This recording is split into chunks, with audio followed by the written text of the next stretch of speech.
Well, we got some good news and we got some bad news. Let's go with the good news. First of all, Cardi B's music has now been officially halted because of the insanity happening with this coronavirus. That's the good news. Bad news, there's a lot of insanity that we're going to be covering in this particular video. I am joined by Tim Picciott, and in this video, we will be doing a two-part series giving you all the latest updates. I will be talking about the social political updates. Tim will be talking about the economic aspects, especially the latest information coming in from the Fed and hedge funds and all this other crazy stuff that we're going to make sense of on this video in a two-part series, one for the main channel, We Are Change, and the second part for the backup channel. Now, yeah, that bad news, yeah, I mean, if you're tuning into us for the first time, check out our playlist. We've been covering this for a while, but obviously the latest updates are that bars, restaurants, and stores are all boarded up. 75 million Americans are told to stay home. Some of them are listening to that. Some of them are not listening to that. Some of them are taking it seriously. Some are not. But so far, the numbers and stats have been increasing, as we've been saying they've been increasing, and the army is deployed to the streets of New York City and many other metropolitan areas all throughout the country. As of course, New York City is the most heavily hit right now, with cases exploding and deaths reaching almost 1 to 2 people per hour. So obviously this situation with how clustered people are here, with how particular religious organizations don't adhere to any of the protocols, and some other stuff that we're going to talk about a little bit. The forecast for New York is on the trajectory of Italy, if not worse. I'm watching the press conference right now with the governor, who seems to be taking this seriously, who seems to be trying to calm people down. But yet again, we have to be, of course, very critical of everything and keep our ears and eyes open to the situation as it develops. So far, the troops, more than 3,300 National Guard soldiers, are across 28 states, and they are working on converting 10,000 hotels and dorm rooms to hospitals. There's also a lot of information I'm hearing about NYU students being kicked out from their dormitoriums, which kind of makes sense since, of course, NYU holds a lot of medical facilities here in New York City. Now, reasons to be a little worrisome, because obviously seeing troops on the streets, it's not a calming thing, because troops are pretty much trained guys with guns. That's essentially what's happening here, and essentially the true reason is to kind of try to bring some kind of order to the chaos that's unfolding right now. That's an important term that people should look up on their own times. But again, I'm skeptical of the military, mainly because of the military-industrial complex and the effects of the military, especially if you look at the reputation that the military has. It's not the best one, especially when you look at American foreign policy, and even the continued American foreign policy, where we have the United States officially talking to Iran, saying that coronavirus won't save you from sanctions. If you don't know, the United States neoconservative war machine behind Donald Trump, and Donald Trump is doing this, he is committing economic warfare on Iran, which denies Iran and its people basic necessities and needs, including medical necessities and needs, which are denied to the country. The country is shut off, mainly because of some chest-bumping, saber-rattling, geopolitical crap nonsense. Meanwhile, we're buddy-buddy with Saudi Arabia. That's a whole nother story. Don't let me get into that. But it is important to note here that the apparatus of this neoconservative military-industrial complex that always gets its way, no matter if it's a Democrat or Republican office, that they're making the coronavirus situation way worse, with, of course, devastating Iran, limiting its ability to deal with this crisis. And I have to remind you, Iran is not just a country in its own. I know a lot of countries are quarantining right now and isolating and closing their borders, but before that situation, many people were flying back and forth. The first patient zero from New York City, from New York State, documented, is a person from Iran, who came from Iran.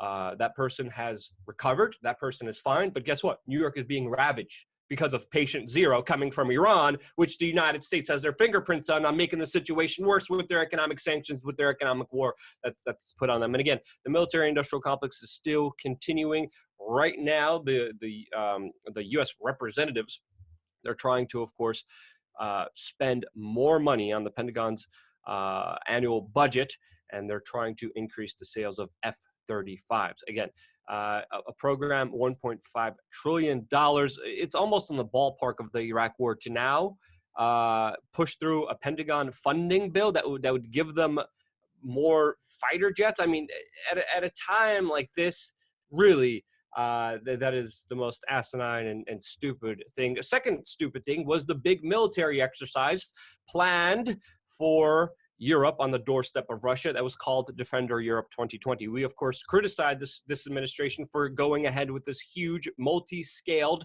1,000-troop military exercise, saber rattling against Russia. We warned against this. We said this is stupid. This is the most dumbest thing you could do.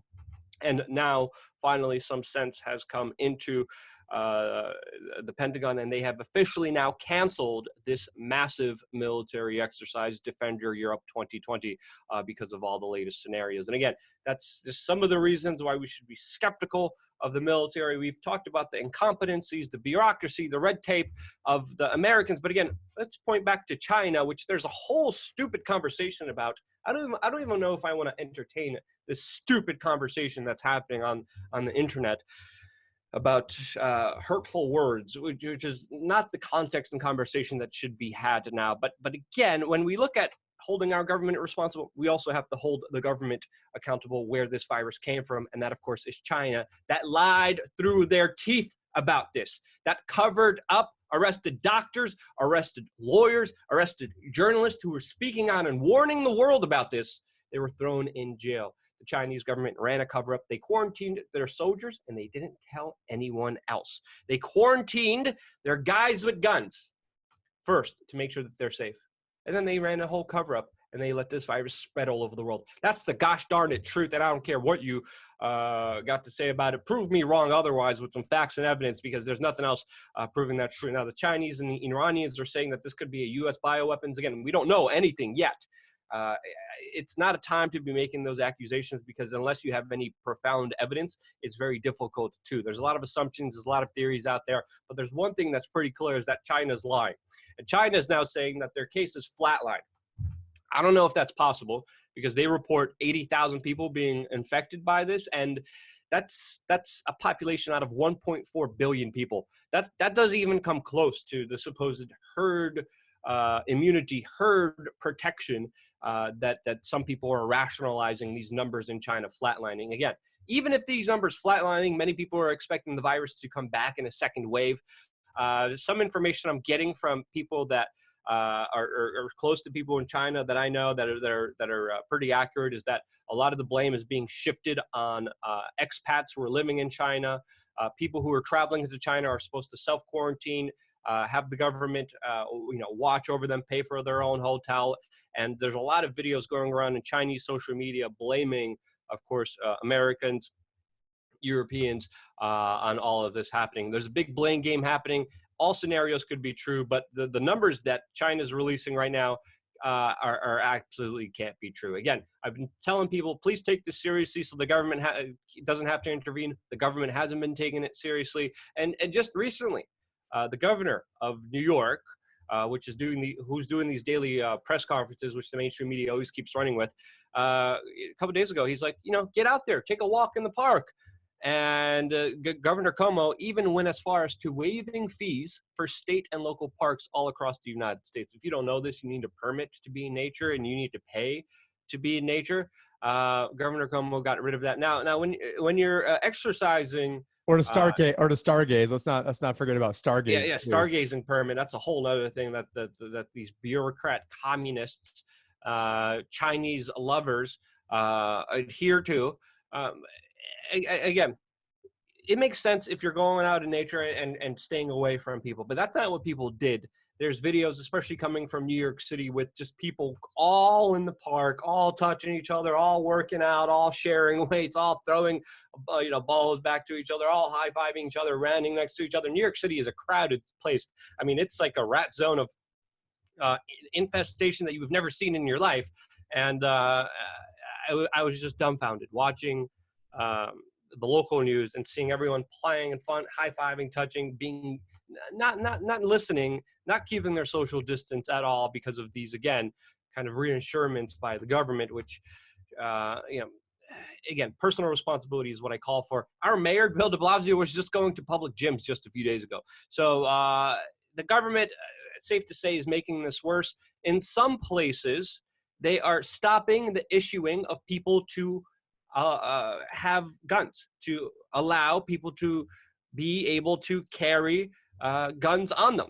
So many places all throughout the United States, some jurisdictions have taken very aggressive measures getting rid of the Second Amendment, while other cities at the same time have been also releasing criminals. All of this as a National Guard is on the streets. This is just absolutely a recipe for disaster. And that's where I think, sadly we're heading. And again, I can't say this enough. I'm getting flack for this. I don't care. This is the truth. Take this seriously. Take some responsibility. Be prepared. Be ready. And we could only criticize from here, but we could also act with our own independent actions. Now, Tim, you're the economic financial guru. A couple of things I want to throw at you to discuss with you is one. There's a person who was treated with COVID-19 that had to pay $34,927.43 just for going to the hospital. There's also a lot of talk about this malaria thing that we could get into in a little bit later. But I wanted to kind of get your thoughts on that, the upcoming job losses that are going to be unlike anything that we ever seen before.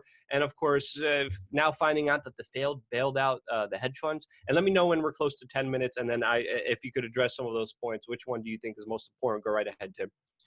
Well, first off, I'm using a different program, so I'm not sure how many minutes we're at, and we're probably over 10. So I don't know. I don't know exactly where we're at right now, but I imagine we're probably pretty close to that. But go for 2 more minutes so people get an understanding of who you are, and then transition it, and then we're going to cut this piece and then make it on the second channel, on the backup channel. Yeah, because YouTube's at a war and wants to destroy anyone who's doing YouTube now, who's independent and not the mainstream media. Go ahead. Sorry. Yeah, well, we'll just tease people what's coming up in the other videos right now. So what we have going on right now, if we go to the screen, is the upcoming job losses will be unlike anything the U.S. has ever seen. We've got Kudlow, who just came out minutes ago and saying that the coronavirus relief package is going to be worth over $2 trillion.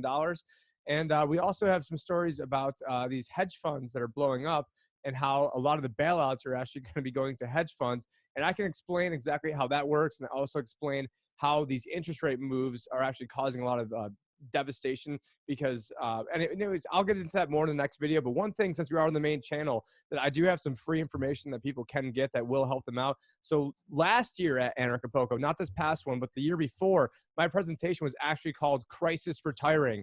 I forgot it was basically like how to protect yourself and prosper in a crisis-like environment. Well, guess what? We're in a crisis-like environment. So if there's ever time to watch that one, this is the time to watch that. So I'll comment to one of the links what that number is, but the number is 71441. So if you text that in and then type in TDV, so that's the Dollar Vigilante, that's what I was speaking at, TDV, you'll get that, and also a free book that talks about how they rig the unemployment numbers, because we were talking about these huge unemployment losses, and they're trying to say that it's not going to be as bad as the Great Depression based on percentages. Well, they changed how they count those percentages, and there's tons of ways to do that, not only on unemployment, but inflation and the GDP.